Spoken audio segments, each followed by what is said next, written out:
할렐루야. 지난 한 주간 약들 많이 드셨나요? 약 많이 드셨느냐고 물으니까 이상하네요.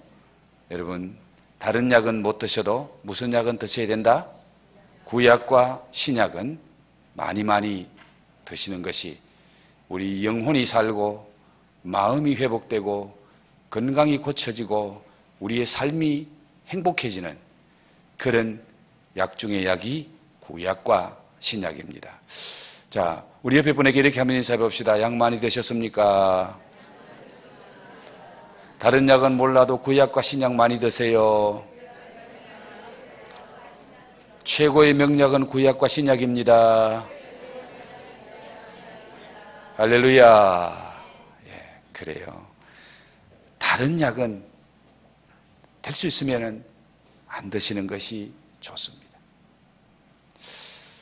저도 친구들 한 번씩 만나면은 제가 다른 것 자랑할 건 없고 약 안 먹는 거는 자랑합니다. 다른 친구들 보면은 뭐 혈압약 먹고 당뇨약 먹고 뭐 이제 나이 60이 넘어간 친구들 약 한두 개씩은 다 먹더라고요. 그런데 저는 정말 감사하게 하나님의 은혜로 그저 영양제 같은 건 하나씩 먹을 수 있습니다. 그러나 아직까지 몸 치료 때문에 먹는 약이 없다는 거, 그거 저는 하나님의 은혜로 감사할 수밖에 없습니다. 예? 제가 뭐 다른 게 특별해서 약을 안 먹겠습니까? 하나님의 은혜인 줄로 믿습니다. 여러분도 하나님의 은혜로 구약과 신약 드시면 다른 약 안 먹게 될 줄로 믿습니다. 안 먹어도 건강할 줄 믿습니다. 자, 계속해서 병든 마음을 치유하시는 우리 주님, 그 주님의 은혜를 함께 나누고 있습니다. 예수님이 이 땅에 오신 목적이 뭐라고요? 마음이 상한 자를 뭐 해주시려고? 고쳐주시려고 오셨다.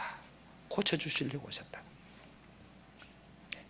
우리 모두는 마음도 상하고 몸도 상하고 우리의 삶 자체가 병든 삶이기 때문에 하나님의 은혜로 치유함받고 주님의 능력으로 치유함받고 고침받지 않으면 우리의 삶은 절대로 행복할 수가 없고 많은 열매, 풍성한 열매, 그리고 하나님의 기쁨이 되는 그런 복된 삶을 살 수가 없기에 우리 하나님은 우리를 너무 잘 아시기에 이런 병들고 상한 우리 몸과 마음, 우리 삶을 치유해 주시고 회복시켜 주시려고 누구를 보내셨다?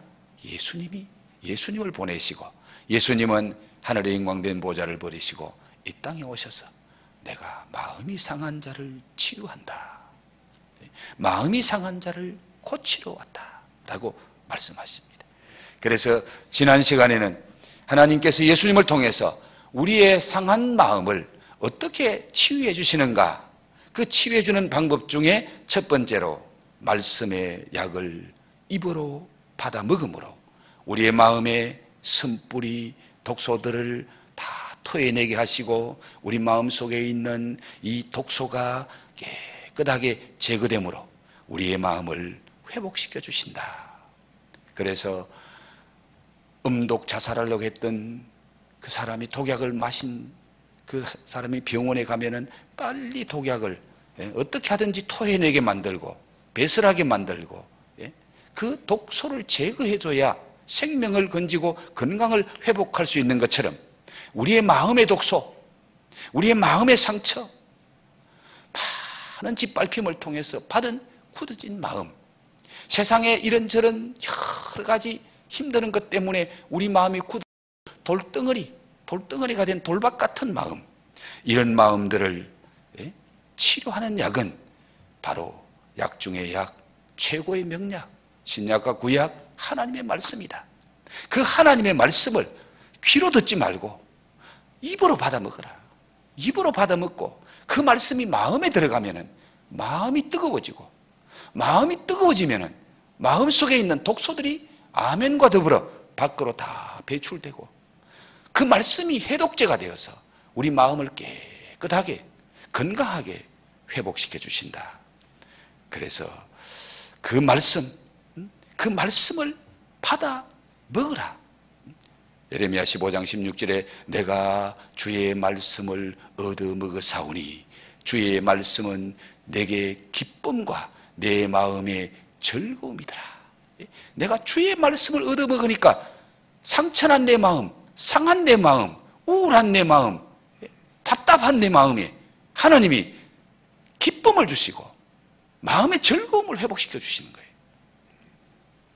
자, 지난주에 전한 말씀 중에 제가 전하고 싶었던 것, 전하지 못한 것 한마디만 더 말씀에 관한 것 전하고 다음 단계로 또 함께 나누면 좋겠네요. 말씀이 우리 마음속에 들어오면은 그 말씀 속에는 바로 치료하시는 하나님, 여호와 라파, 치료하시는 하나님이 우리 안에 들어오셔서 우리의 상한 마음도, 우리의 상한 영혼도, 우리의 상한 몸도 그 하나님이 치료하신다는 거예요. 바로 그 말씀이 무엇이기에 그러한 역사가 나타납니까?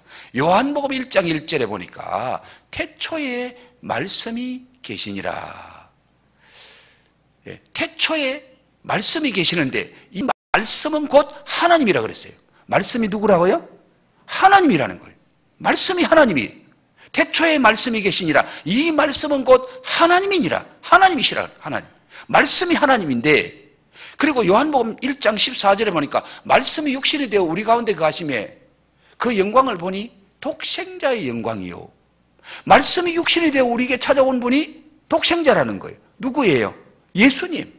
예수님이 말씀이 육신을 입고 우리 가운데 찾아오니까 그분이 예수님이라는 거예요. 예수님이 말씀이라는 거예요. 요한복음 14장 17절에는 그는 진리의 영이라.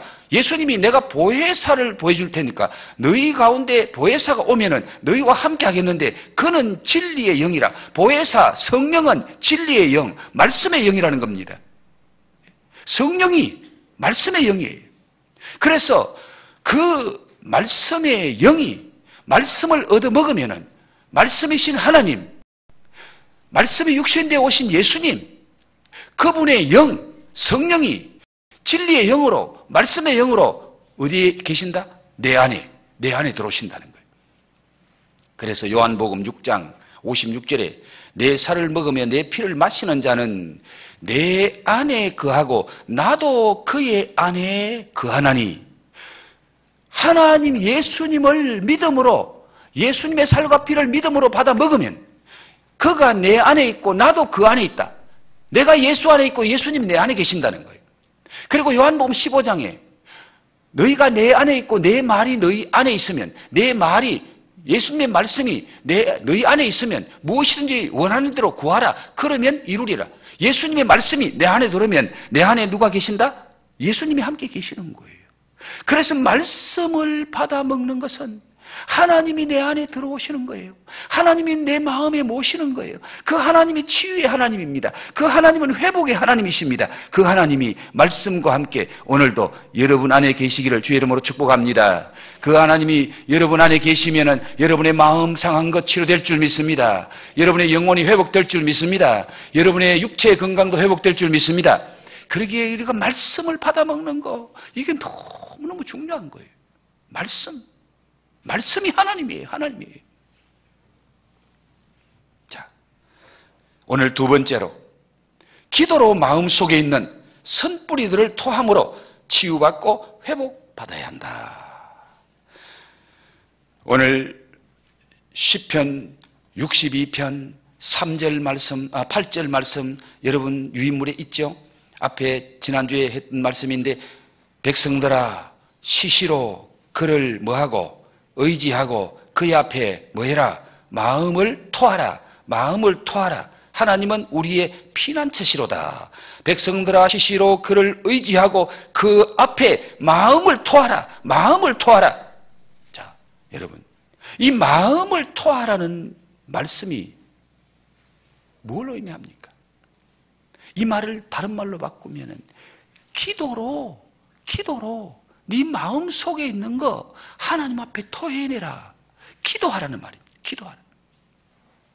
그래서 시편 32편 3절, 시편 32편 3절 여러분 유인물에 있죠? 시편 32편 3절 다 같이 한번 읽어볼까요? 시작. 내가 입을 열지 아니할 때에 종일 신음함으로 내 뼈가 쇠하였도다. 내가 뭐를 열지 아니할 때에, 입을 열지 아니할 때, 이 말은 무슨 말이에요? 내가 입을 열고 기도하지 아니할 때에 그 말입니다.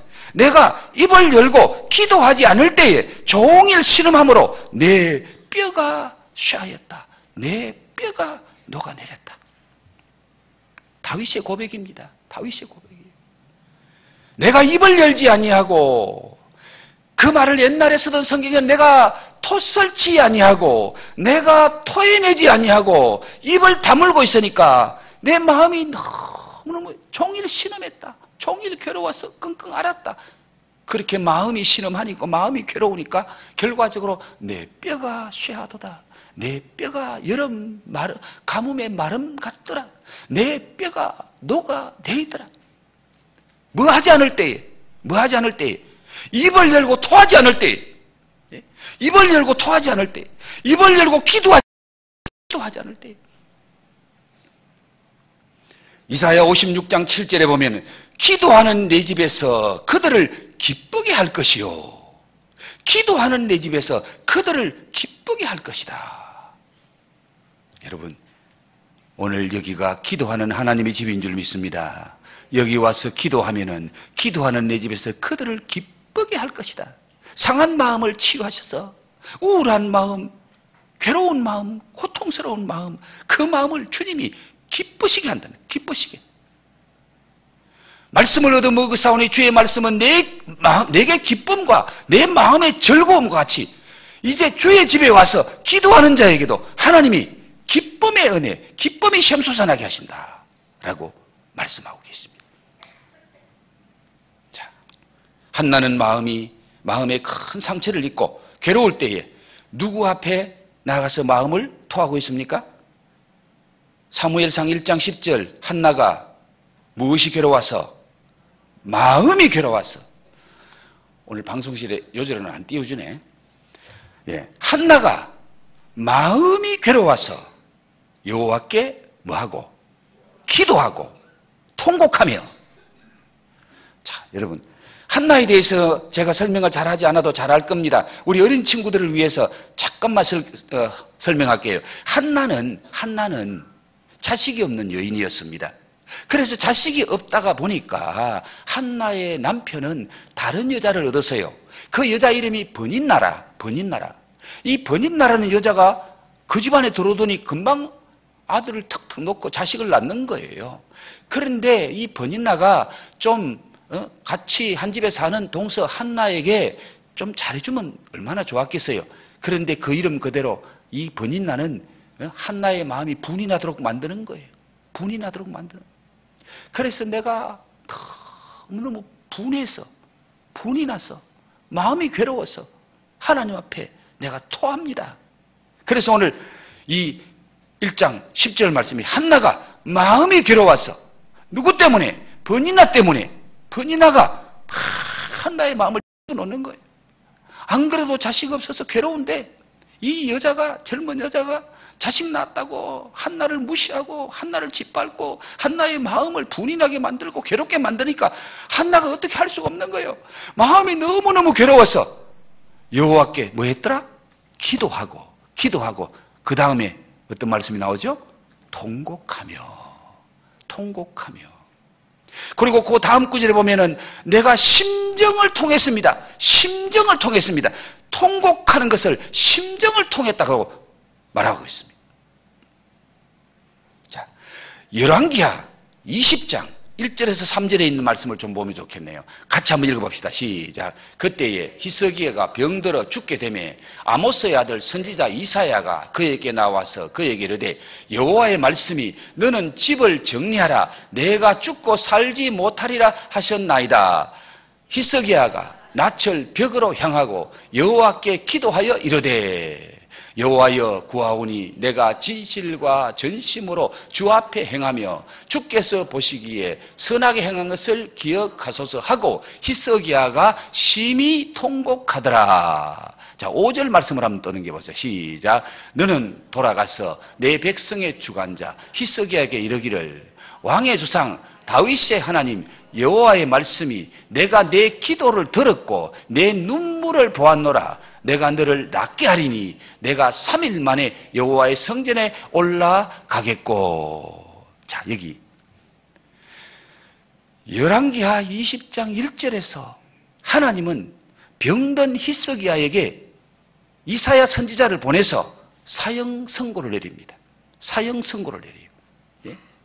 그때 히스기야가 병들어 죽게 되면 아모스의 아들 선지자 이사야가 그에게 나와서 그에게 이르되 여호와의 말씀이 너는 집을 정리하라. 내가 죽고 살지 못하리라. 네가 죽고 살지 못하리라. 뭐예요? 사형 선고 내리는 거예요. 하나님의 선지자를 통해서 히스기야 왕에게 하나님이 사형 선고, 너 병들었지? 너 죽는 거야. 너 못 살아. 너 이제 죽을 테니까 집을 정리해라. 이 말은 유언해라 그 말이에요. 너는 왕이니까 국사도 다 정리해라. 네가 집을 정리하고 죽을 준비해라. 네가 죽고 살지 못하리라. 자, 하나님의 사람으로부터 사형 선고를 받은 히스기야가 2절에 어떻게 하지요? 히스기야가 나철 벽으로 향하고 여호와께 뭐 했더라? 기도하여 이르되. 기도하여 이르되. 3절 말씀. 기도하는데 어떻게 기도했어요? 마지막에 보십시오. 히스기야가 심히 통곡하더라. 통곡하며 기도했더라. 그 말. 성경 한 곳도 봅니다. 히브리서 5장 7절. 다 같이 시작. 그는 육체에 계실 때에 자기를 죽음에서 능히 구원하실 이에게 심한 통곡과 눈물로 간구와 소원을 올렸고 그의 경건하심으로 말미암아 들으심을 얻었느니라. 그는 육체에 계실 때 누구를 가리키는 말입니까? 예수님을 가리키는 말이에요. 예수님이 육체에 계실 때 자기를 죽음에서 구원하실 이에게 심한 통곡과 눈물로 간구와 소원을 올렸고 그의 경건하심으로 말미암아 들으심을 얻었느니라. 자, 오늘 세 분에 관한 말씀을 봤습니다. 한나, 히스기야, 예수님, 다 이들이 기도하는 모습을 보았습니다. 여기서 공통된 점이 뭐예요? 기도하는 공통점이 있고 기도하는데 또 공통된 게 있죠? 뭐예요? 통곡했더라. 통곡이 공통된 거예요. 기도할 때 그냥 한 게 아니라는 거 말이에요. 통곡하며 기도했더라. 눈물로 기도했더라. 이 세 분의 공통점, 눈물입니다. 통곡입니다. 여러분, 가장 눈물을 많이 흘린 사람 중에 한 사람이 다윗이라는 분이에요. 시편에 들어가면요, 다윗이 얼마나 눈물로 기도했는지, 내가 눈물로 내 침상을 적셨습니다. 내 요를 띄웠습니다. 내 눈물이 내 눈물병에 가득 찼습니다. 다윗은 하나님 앞에 침상을 띄울 정도로 눈물로 기도했다. 요를 적시면서 눈물로 기도했다. 다윗의 눈물을 병에 받아보니까 병이 가득 차고도 넘더라는 거예요. 눈물의 사람이 다윗입니다. 눈물이 뭐지요? 눈물. 뭐 의학적으로 여러 가지 할 수 있습니다. 눈물은 하나님 주신 은혜예요. 은총이요. 축복입니다. 오늘도 눈물 없으면 우리는 눈을 못 떠요. 눈물 없으면 볼 수가 없어요. 저도 이제 나이가 조금 드니까 그런지 눈물이 좀 부족해요.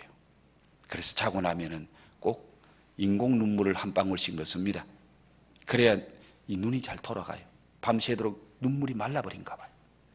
그래서 그게 눈물이 안 들어가니까 눈에 뭔가 모래가 들어간 것 같고 눈동자가 안 돌아가요. 팍팍하게 힘들어요. 그래서 눈물을 한 방울씩 넣으면 그만 씻은 듯이 너무너무 깨끗해지고 좋아지는 거예요. 아, 하나님이 이 눈물을 통해서 우리 눈을 보호하고 우리 눈을 잘 보게 하시는구나. 그런데 그 눈물의 기능은 그것만이 아니거든요. 눈물은 바로 우리의 기쁨과 슬픔을 나타내는 감정의 표현의 은총의 도구가 바로 눈물인 거예요. 눈물. 감동과 감격의 고백이 눈물입니다. 요즘 여러분 동계올림픽 때문에 잠설치레도 있고 정말 좀 재미난 것도 있죠. 우리나라 선수들이 잘하니까 너무 재밌게 보는 메달 따면은 거의가 다 눈물 흘리더라고요. 눈물 흘리더라고요. 4년 만에 한 번씩 열리는 그 올림픽 출전하는 것만도 영광이지만은 4년 동안 얼마나 힘들게 훈련했습니까? 그런데 메달을 따니까 그냥 눈에서 눈물이 쏟아져 나오는 거. 우리나라 아마 이 시간 컬링 하나요? 오늘 컬링이 마지막이죠? 지난번에 일본하고 할 때 저도 끝까지 봤어요. 관심 없는 사람 자더라고요. 그런데 저는 잠이 안 와. 그래서 보는데 일방적으로 이겼으면 얼마나 좋아요. 마지막에 가서 7대7 돼버렸잖아요. 7대7. 마지막 이제 돌 하나 남았는데 그게 제대로 들어가면 이기고 그게 제대로 안 가면 일본이 이기는 거예요. 연장전 가서. 그런데 그 마지막 영미야 하는 그 친구가 탁 했는데 어떻게 됐어요? 딱 중앙에 들어가대요. 그러니까 그 선수들이 손에 들었던 거 다 내팽개치고 막 을사안고 울더라고요. 그 영미야 그 친구도 눈물 흘리더라고요. 감격했어. 바로 오늘 또 잘했으면 좋겠다는 마음이 있습니다. 감격, 눈물이 뭡니까? 감동, 감격, 마음의 표현이잖아요. 감정의 표현이잖아요. 이 눈물은 내 심정을 토했습니다. 한나가 눈물 흘리고 기도할 때에 엘리 선지자가 웬이 울고 통곡하나? 술 먹었어? 그러니까 아니요. 나는 원통한 여자입니다. 내 마음이 괴롭습니다. 그래서 내 심정을 하나님 앞에 토했습니다. 눈물이, 통곡이 내 심정을 하나님 앞에 토하는 거예요. 예수님도 눈물로 통곡하며 기도하셨고 히스기야도 울면서 기도하니까 하나님께서 히스기야에게 네 기도와 네 눈물을 내가 봤다. 열왕기하 20장 1절 5절 말씀에 내가 네 눈물을 봤다는 게 눈물. 보십시오. 이때가 좋네요. 통곡과 눈물로 간구와 소원을 올렸고 이거는 히브리서네요. 열왕기하 20장 5절 말씀에 보면은 1장 5절 말씀에 보면은 뭐라고 그랬죠? 내가 네 기도를 들었고 그 다음 뭘 보았다? 네 눈물을 보았다. 하나님이 네 눈물을 봤다는 거예요. 여러분, 다른 눈물보다 기도할 때 흘리는 눈물을 하나님이 보시는 줄 믿습니다. 울면서 기도하는 거 하나님이 보시는 줄 믿습니다.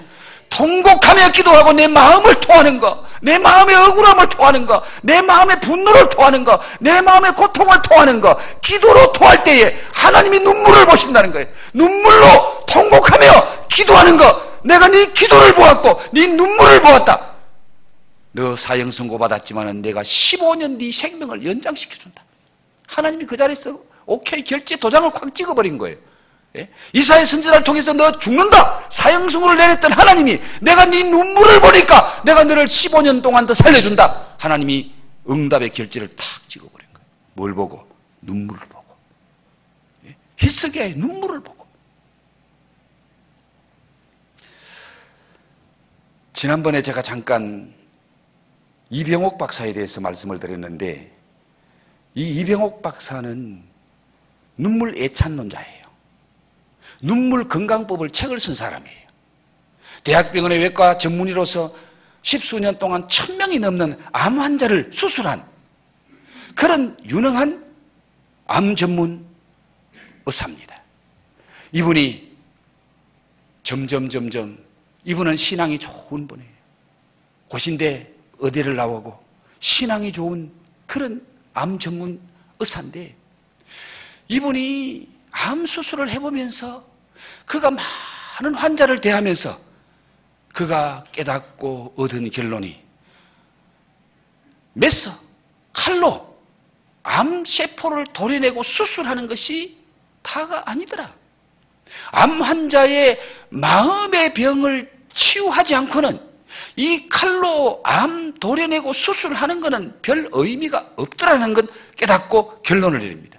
그래서 암 환자의 마음의 병이 사연으로 작동하는 병이 암이라는 거예요. 암 환자를 대보면은 사연이 없는 사람이 없고 마음에 고통이 없는 사람이 없고 마음에 많은 괴로움과 고통을 참다가 그것이 암이 되더라는 거예요. 그래서 사연으로 작동하는 병이 암이더라. 그때부터 이분이 심신 의학을 생각하면서 접근합니다. 즉 몸과 마음을 같이 치료해야 되지 몸만 치료해서도 안 되고 마음만 치료해도 안 되더라. 그래서 마음의 감정의 독소들이 쌓인 상태에서 몸에 있는 암세포만을 제거하는 것은 의미가 없다는 것을 알면서 몸을 치료하기 전에 마음을 먼저 치료해야 되는구나. 그래서 마음의 응어리를 풀어서 독소를 빼내는데 가장 효과적인 수단이 눈물이더라는 거예요. 눈물. 웃음도 사람에게 좋은데 웃음과 눈물을 연구해 보니까 마치 바다를 비유하면은 웃음은 파도고 눈물은 해일이더라. 서남이더라. 그래서 그분은 말합니다. 자기에게 찾아오는 환자들에게 그 고통스러운 감정을 쏟아놓고 마음껏 울게 한다는 거예요. 마음껏 울게 한다는 거예요. 가장 고치기 어려운 환자는 말기 암 환자가 아니라 마음이 말라버려서 마음이 돌처럼 굳어진 환자가 가장 치료하기 어려운 환자들라는 거예요. 그런 환자는 수술해봐야 곧 안 되더라는 거예요. 안 되더라는 거예요. 마음이 말라서 마음이 비틀어져 있고 마음이 굳어져 있고 마음이 돌덩어리가 되어 있는 그런 사람은 치료가 안 되더라는 거예요. 수술을 해봐야 의미가 없더라는 거예요. 여러분 어르신들은 이 시골에서 옛날 땅을 깊이 파서 그 펌프를 묻어서 물을 길러 올리는 거 아마 그거 다 경험도 해보시고 보신 분들도 계실 건데 우리 학생들은 그 펌프 알는지 모르겠네. 이렇게 손을 가 실으면 물 나오는 펌프 책에서 봤나요? 직접 해보진 않아도 거기에 펌프가 조금 있으면은 물이 다 내려가 버리고 그 펌프에서 물을 길러 올리려면은 무언가 하나를 거기에 집어넣어야 돼요. 뭘 집어넣으면 물이 올라오죠? 물 한 바가지를 먼저 그 펌프에다가 부어야 돼요. 물 한 바가지를 부어놓고 막 저으면은 이 물 한 바가지가 그 속에 파이프 속에 있는 공기를 빼내면서 저 깊은 샘에 있는 물을 끌어올려요. 그래서 그 물 한 바가지를 마중물이라 마중물이라 그래요. 이 펌프에 마중물이 들어가지 않으면은 펌프에 물이 안 올라오는 거예요. 이병옥 박사는 눈물은 마중물과 같다. 눈물은 마중물과 같다. 마음 깊은 곳에 가라앉아 있는 그 감추어진 상처들을 끌어올리고 밖으로 끌어내는 그 굳은 마음을 부드럽게 만드는 그 눈물이 마중물이 되어서 그 마음속 깊은 속에 가라앉아 있는 그 상처들을 밖으로 끄집어낸다는 거예요. 밖으로 끄집어내. 눈물을 흘리면서 기도할 때에 그 속에 있는 상처들이 밖으로 다 끄집어져 나오더라는 거예요. 마음을 토해라. 마음을 토해라. 뭡니까? 기도로, 눈물로 마음을 토하면 마음 속에 자기도 모르는 깊은 상처, 수십 년 쌓여있는 그 상처들이 눈물과 함께 막 밖으로 쏟아져 나오더라는 거예요. 그래서 그분은 눈물은 우리의 영혼을 순환시키더라. 눈물은 실이 내린 자연 치유제요. 하나님이 주신 천연 항암제다. 그렇게 결론을 내립니다. 감사와 기쁨의 눈물인데 감사와 기쁨의 눈물이 치유의 기적을 만들어내더라. 한 40대의 주부가 암에 걸려서 왔는데 이 주부의 사연을 보니까 남편이 외도를 하는 것 때문에 너무너무 마음이 괴로웠다는 거예요. 그 마음의 괴로움을 안고 있다가 보니까 그만 이 주부가 암에 걸렸어. 그래서 남편 때문에 암에 걸렸다는 생각을 하고 병원에 들어가서 막 분노하고 원망의 눈물을 쏟아내더라는 거예요. 그런데 이병옥 박사를 만나서 그분에게 하나님의 말씀을 가면서 눈물로 기도하세요. 그런데 그분이 나중에는 하나님의 말씀이 들어가고 눈물로 기도하는데 남편이 후회하고 돌아온 그 남편을 용서하는 눈물이 그 여인의 눈물에서 나오기 시작하나. 남편을 용서하는 눈물이 나오기 시작하니까 그 마음에 응어리졌던 것이 확 풀어지면서 그때부터 치유가 일어나는데 급속하게 몸이 회복되고 치유되더라. 예, 보십시오. 용서하는 눈물.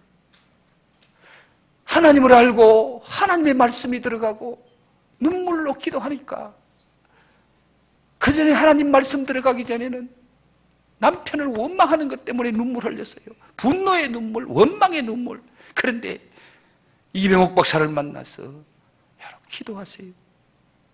하나님 앞에 눈물로 기도하세요. 남편을 용서해 주는, 그 남편을 용서해 주니까 마음의 응어리가 풀리는 거예요.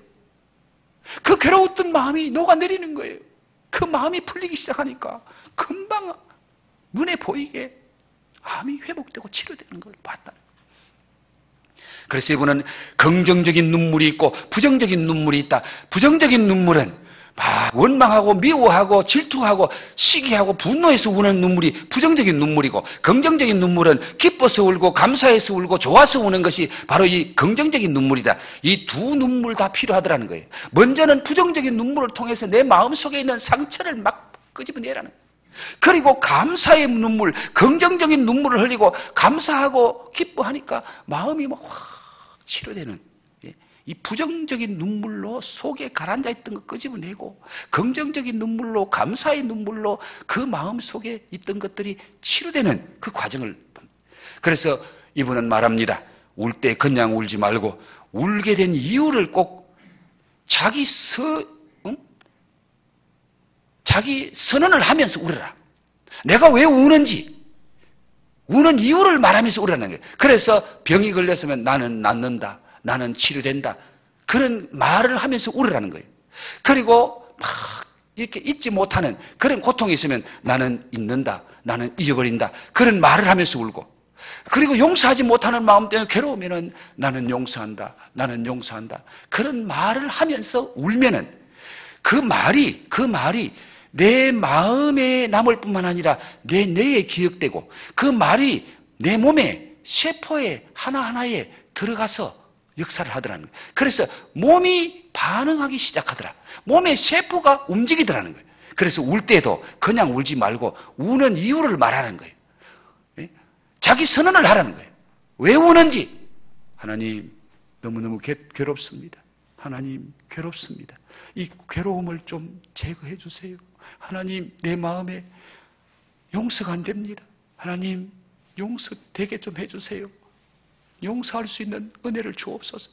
그런 자기 선언을 하면서 울면은 그것이 내 몸이 기억한다는 거예요. 내 마음이, 내 뇌가 내가 하는 말을 내 몸이 받아들이더라는 거예요. 그래서 이분의 결론은, 이분은 신앙인이잖아요. 그렇게 눈물을 계속해서 흘릴 수 있는 것은 기도와 사랑으로 기둥을 딱 세워놓으니까 계속해서 눈물이 나오더라. 기도와 사랑, 눈물로 기도하고 사랑하는 마음으로 기도하고, 그러니까 기도가 계속해서 나오는데 이분은 말합니다. 자기는 일주일에 9번 내지 10번을 운대요. 이분의 간증을 들으면서 목사보다 훨씬 낫네. 나는 그렇게 눈물을 못 흘리는데, 나는 그렇게 울지 못하는데 이분은 일주일에 9번 내지 10번을 운다. 환자가 오면은 환자 붙잡고 운다는 거예요. 치료하기 전에 먼저 운다는 거예요. 그 환자의 말을 들어주고 환자의 그 마음, 아픈 마음을 들어주고 그 환자를 붙잡고 같이 운다는 거예요. 울면은 환자도 울고 자기도 울고, 그래서 막 울면은 환자의 마음이 열리고, 환자의 마음이 열리고 상처가 치료되면은 그 외적인 몸의 변화가 빨리 오더라. 그래서 이분은 칠무울음 법칙이라는 것을, 그래서 시간이 없어서 무조건 운다, 무차별적으로 운다, 무시로 운다, 무수히 운다, 무릎을 꿇고 운다, 무한을 당해도 운다, 무엇보다 먼저 운다. 이게 칠무울음 법칙이라. 무조건 울어라, 무시로 울어라. 울면은 역사가 일어나더라. 사실 또 3번, 4번은 오늘 못하겠네요. 오늘 내 마음 속에 있는 거 여러분 기도로 마음을 토하시기를 바랍니다. 기도로 마음을 토하면 역사가 일어나는 줄 믿습니다. 기도로 마음을 토할 때에 눈물로 통곡하세요. 눈물로 기도의 마음을 토하세요. 예수님도 통곡했습니다. 히스기야도 통곡했습니다. 한나도 통곡했습니다. 다윗도 통곡했습니다. 통곡하면서 울면서 마음을 토하는 기도를 드릴 때에 하나님은 마음을 만져주시고 치유하시고 마음도 몸도 회복시켜 주셔서 건강을 회복하게 하실 줄 믿습니다. 삶을 회복하게 하실 줄 믿습니다. 저는 우리 찬양하는 친구들이 너무 좋아요. 우리 워십 타는 분들도 참 감사해요. 여러분, 찬양의 입이 열리면은 우리 마음에 하나님의 은혜가 임할 줄로 믿습니다. 역사하실 줄 믿습니다. 예? 이스라엘의 찬송 중에 계시는 주여, 이스라엘의 찬송 중에 계시는 주여. 찬송하면 거기 주님이 계신다는 거예요. 찬송하면. 나는 우리 친구들 찬송 연습할 때 꼭 기도하고 하세요. 하나님, 내가 오늘 찬송 연습할 때에 이 찬양의 가사가, 찬양의 곡이 내 마음을 만져주옵소서. 내 마음을 만져주옵소서. 그렇게 여러분이 찬양, 기도하고 찬양하면은, 찬양 연습할 때도 은혜가 되고, 앞에 나와 찬양하면은 하나님이 역사하실 줄 믿습니다. 나는 우리 찬양하는 친구들이 너무 좋은 것은요, 이 찬양하는 친구들이 앞으로 하나님 큰 사랑 받을 그런, 그게 보이거든요. 찬양의 입이 열리면은 여러분 마음이 치료됩니다. 하나님의 은혜가 임합니다. 그런데 찬양의 입이 안 열려요. 그냥 입이 안 열리는 분 참 방법이 없습니다. 워십하는 분들 한 달에 한 번씩 그 매주 2번, 3번 기도하고 또 듣고 또 듣고 또 연습하면서 몸과 마음이 하나 될 때에 거기에 제대로 워십이 되잖아요. 몸과 마음이 하나 될 때에 거기 역사가 일어나고 거기 치유가 일어나고 거기 회복이 일어날 줄 믿습니다. 우리 찬양 워십하는 분들은요, 하지 말라 그래도 이분들은 그 은혜를 알기 때문에 안 할 수가 없을 거예요. 예? 자기들이 먼저 은혜 받거든. 자기들이 먼저 치유되거든요. 교제. 여러분, 그 말씀만 한번 읽어보고 말씀을 마칠게요. 우리 여러분, 빌레몬서 1장 6절에서 7절 말씀. 자, 내 믿음의 뭐가? 자, 여기 띄워놨네요. 내 믿음의 교제가 우리 가운데 있는 선을 알게 하고 그리스도께 이르도록 역사하느니라. 형제여, 성도들의 마음이 너로 말미암아 평안함을 얻었으니 내가 나의 사랑으로 많은 기쁨과 위로를 받았노라. 자, 이 교제가, 성도의 교제가 너무너무 중요하다는 것을 말합니다. 여러분, 대체로 남자보다 여자가 8년을 더 산대요. 통계적으로. 이건 전체적인 걸, 개인, 통계적으로. 여자가 남자보다 8년 정도 더 사는 이유는 여러 가지가 있겠지만, 그 중에 가장 큰 이유 하나를 제가 여러분에게 말씀드리려고 합니다. 뭔지 아십니까? 여자는 스트레스 받으면 입이 열리고, 남자는 스트레스 받으면 입이 닫힌대요. 그것 때문에 남자와 여자의 수명이 8년이나 차이 난다는 거예요.